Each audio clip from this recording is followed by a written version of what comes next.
লোকে নিবন্ধন এবং ভোট দিতে উৎসাহ করলে লোকজন বিরক্ত বোধ করে, মনে যেন তার কাছে টাকা খাওয়া আছে। এবং এটা কোনো গুরুত্বপূর্ণ কারণ একজনে বললো, আমি মানে হারা ভোটে 117টা ভোট দিয়েছি, কোনো লাভ হয়নি। এই জন্য সবাই খারাপ, আমরা কাউকে করতে পারি। সুতরাং জাতিগতভাবে আমরা সজাগ নয়, সচেতন নয়, শিক্ষিত না, স্ববিরোধী এবং স্বার্থবাদী চিন্তা মানসিকতা আমরা পোষণ করি। আমরা প্রতি বছর এখানে বিজয় দিবস বিভিন্ন অনুষ্ঠান পালন করি। এমন অনেক ভাই আছেন পরিচিত বন্ধু বান্ধব, একজনকে টেবিলে উপরে বসাইলে অন্যরা প্রোগ্রামের স্থান ত্যাগ করে চলে গেছে এখান থেকে, প্রোগ্রাম থেকে। তাহলে আপনি দেশকে আগে কিভাবে নেবেন? একই দলের লোক,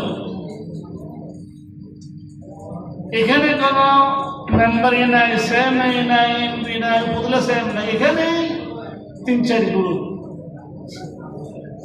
এক জায়গায় শুধু চেয়ারে বসায় বা বক্তব্য দিবার দিলে আরেকজন বেজার হয়ে যায়, গুসা হয়ে যায়।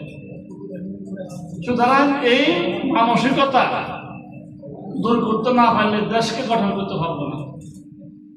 আল্লাহ তাআলা মক্কা বিজয়ের পরে, রাসূলের এই বিজয়ের পরে বলছে, ওয়াসকুরু নি'মাতাল্লাহি আলাইকুম, আল্লাহ তাআলা নিয়ামত স্মরণ করো।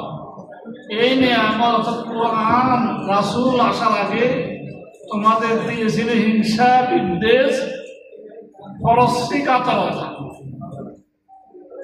ইসলাম এখানে আসার পরে এগুলো সব দূর হয়ে গেছে, সেখানে স্থান নিয়েছে ভ্রাতৃত্ব, ভালোবাসা। আর এটা ইসলাম ছাড়া সম্ভব নয়। আপনি কেন জায়গা করে দিবেন?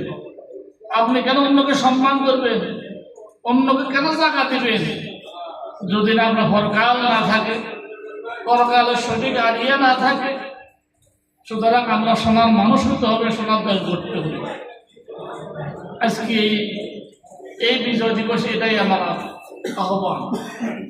সূরা ফাতহার ভিতরে শেষ আয়াত আল্লাহ তাআলা বলছেন, কাযালিন আখরাজা শাতআহু ফাআযারাহু ফাস্তাগলাযা ফাস্তাওয়া আলা সুকিহি ইউজিবু যুররা' লিয়াগীযা বিহিমুল কুফার।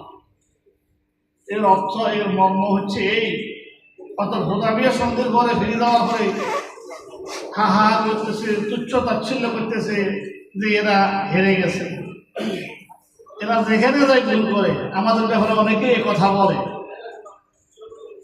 ইসলামী পন্থীদেরকে, ইসলামী দলগুলোকে অনেকেই নেতিবাচক